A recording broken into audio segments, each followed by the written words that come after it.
마네킹이 있겠는데 밑에 보니까 발이 발가락 다 있어가지고 죽어야 됐는데.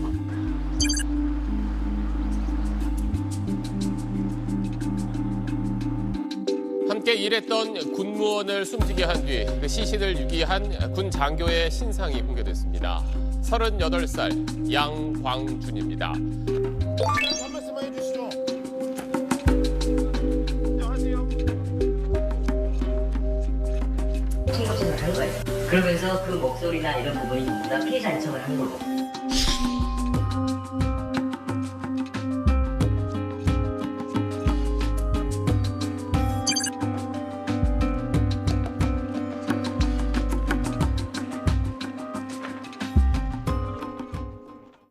네, 지난해 일어난 충격적인 사건이었죠. 직장 동료이자 내연 관계였던 여성 군무원을 살해하고 그리고 그 시신을 훼손해서 강에 유기한 그 실명까지 그때 공개됐습니다. 양광준에게 오늘 1심 재판부가 무기징역을 내렸다고 나오네요. 이 얘기, 그 다음에 또 마약 투약하다가 또 의식을 잃고 쓰러져서 위독한 상태에 빠진 여성 얘기, 뭐 이런 얘기들을 오늘은 이고은 변호사와 함께 자세히 알아보도록 하겠습니다. 안녕하세요. 네, 안녕하세요. 일단 양광준 사건부터 좀 얘기를 해볼까요? 아까 그냥 간단하게 정리는 했는데요. 일단 지금 기억이 잘 안 나시는 시청자분도 계실 테니까 잠깐 그 당시 그 사건을 좀 요약해 주시죠. 네, 지난해 있었던 사건입니다. 지난해 11월 2일입니다.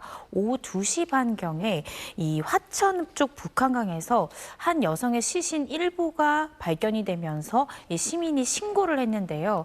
그리고 그 다음 날 그 사체의 또 일부분들이 발견되게 되면서 그 용의자를 특정하게 됩니다. 바로 신상 공개된 양광준, 38세의 양광준이 용의자로 특정이 됐고요.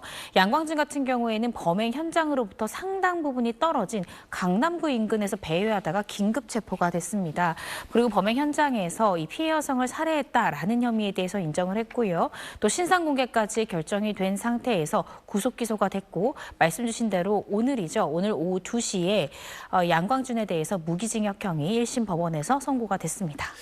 제 기억에 그때 이제 충격을 줬던 게 워낙 살해하고 시신을 또 그렇게 훼손시키고 하는 그런 방법이 잔혹했고, 그 다음에 또 그 범인이 육사 출신의 현직 장교였다라는 게 이제 굉장히 또 충격적이었는데요. 심지어는 이제 엘리트 장교였다라는 부분이 이제 그랬죠.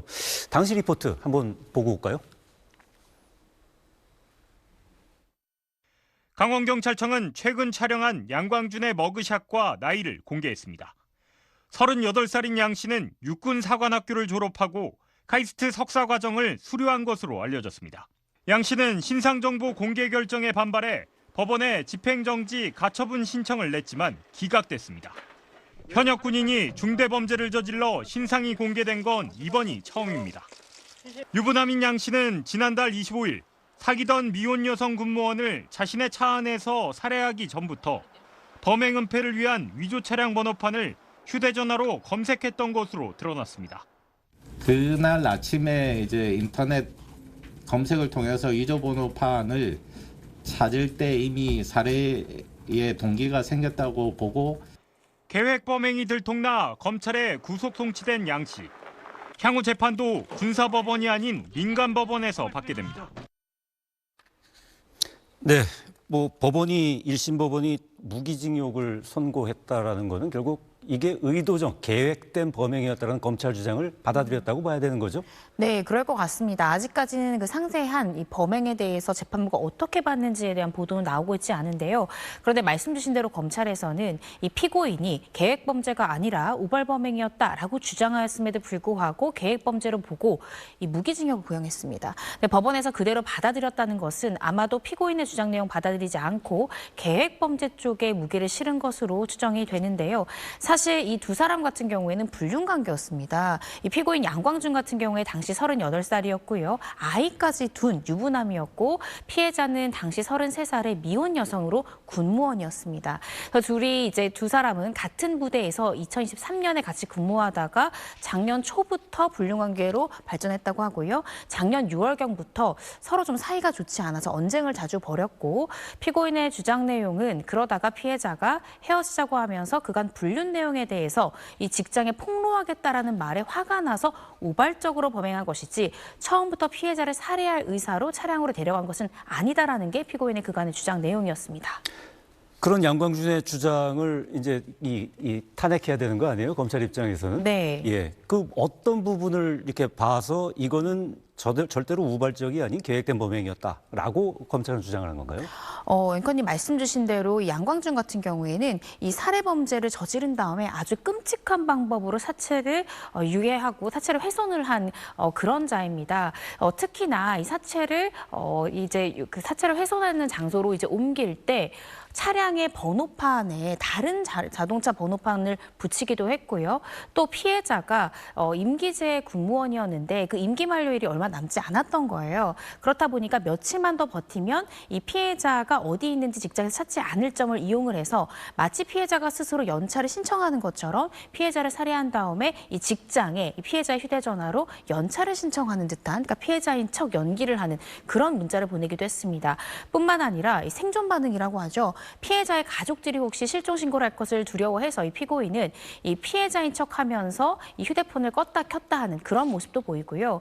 또 이 강에 이 사체를 유기를 했는데 그런데 이 사체가 위로 떠오르는 것을 방지하기 위해서 무거운 물체를 매다는 그런 방법을 선택하기도 했습니다. 그래서 여러 가지 점을 고려해서 검찰에서는 계획범죄다라고 보고 구형을 했고요. 아마 법원에서도 이런 부분을 받아들인 게 아닌가 싶습니다. 굉장히 주도면밀하게 했군요. 네. 뭐 그런 거 봐서는 뭐 검찰이 주장한 대로 이건 계획적인 범행인 걸로 봐야 할 것 같은 느낌이 드는데 네. 뭐 재판부도 그렇게 판단한 것 같고요. 네.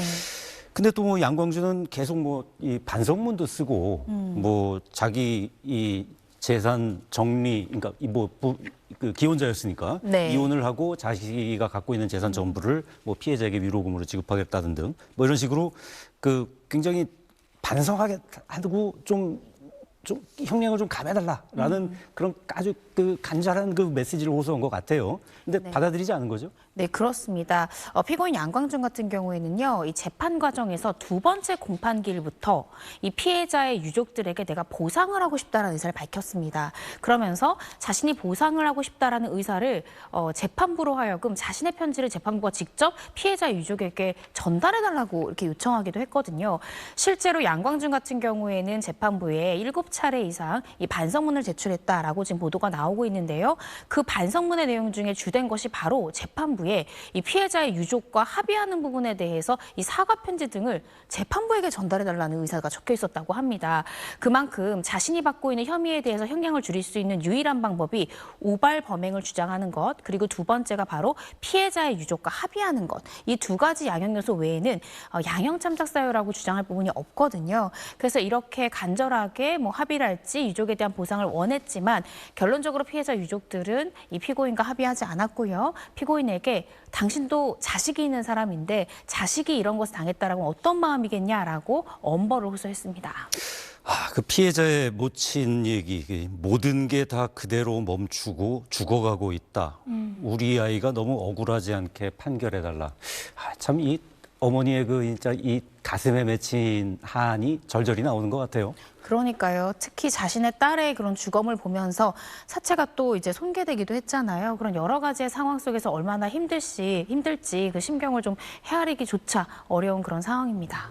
자, 그런데 지금 양광준은 피해자가, 그러니까 이 살해당한 피해자가 불륜 사실을 폭로하겠다. 이렇게 협박을 해서 그것 때문에 내가 우발적으로 살인했다. 뭐 이렇게 주장을 했습니다만 사실 양 씨가 이렇게 살인한 거에 대한 또 결정적 계획은 따로 있지 않을까. 이런 또 주장을 하는 그 이 전문가들이 있더라고요. 네. 한번 관련 영상 한번 보시죠. 보통의 이별 범죄에서 화난 사람은 이별을 통보받은 사람이 화가 나거든요.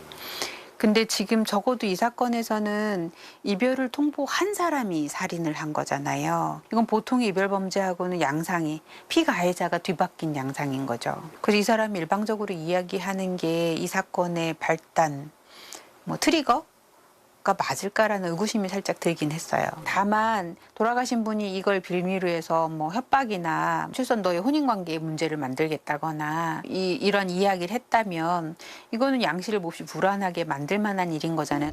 불륜을 저지르면 지금 간통죄는 폐지되었기 때문에 형사처벌은 하지 못하지만 행정벌인 징계처벌은 모든 국가공무원에게는 다 내려집니다. 그런데 이런 불륜을 저지르면 보통 중징계 이상 중징계를 받는 게 일반적인 지금 경향입니다. 자, 지금 뭐 전문가들 얘기를 들어보면 이게 아주 통상적인 형태의 교제살인은 아닌 것 같다라고 이 얘기를 하는데 이 변호사님 의견은 어떠세요? 저도 사실은 이 군사건 같은 경우에는요. 설사 불륜에 대해서 형사적인 처벌은 더 이상 지지 않는다 하더라도 아까 군판사 출신 변호사님 말씀처럼 이렇게 불륜 사실이 직장에 알려질 경우에 품위를 손상하는 행위에 해당이 됩니다. 그래서 징계 처분의 수위가 중징계고요. 보통 해임 이상의 처분이 나오게 됩니다. 아마 지금 이 피고인 양광준 같은 경우엔 굉장히 엘리트 코스를 받은 그런 군인이잖아요. 혹시 피해자가 이 군에다가 불륜 사실을 폭로할까? 그래서 자신이 승승장구하는 장래에 어떤 장애가 생길까? 이런 것들을 좀 우려해서 계획범죄를 계획했던 것이 아닌가라는 생각이 조심스럽게 드는데요. 아마 이런 점들을 모두 고려해서 오늘 법원에서도 무기징역이 선고된 것이 아닌가 싶습니다. 네, 오늘 이제 1심 결과는 나왔는데 양광준이 뭐 항소를 포기할 것 같지는 않고요. 앞으로 네. 이제 2심, 3심 이어질 가능성이 높은데 향후 재판 어떻게 좀 전망하세요? 감형될 여지가 있을까요? 일단은 이 피해자 유족과 합의가 되지 않는다라고 하면 사실 감형 요소를 찾기는 어려울 것 같습니다. 왜냐하면 이미 피고인으로서는 우발범행이었다라는 주장은 충분히 했고요. 그럼에도 불구하고 법원에서 받아들이지 않았기 때문에 항소심에서도 계속 같은 주장을 이어간다 하더라도 실익이 없을 것입니다. 그럼 양형 참작 사유로 볼 수 있는 것은 결국 피해자 유족과의 합의만 남았는데요. 아마 유족과의 합의가 쉽지 않겠죠. 그리고 유족은 민사소송을 통해서도 손해를 배상받을 수 있습니다. 그래서 이러한 이 합의가 없다고 하면 2심에서도 여전히 무기징역형으로 선고될 가능성이 높지 않을까 조심스럽게 추측을 해봅니다. 네, 이번에 좀 다른 얘기로 넘어가 보죠.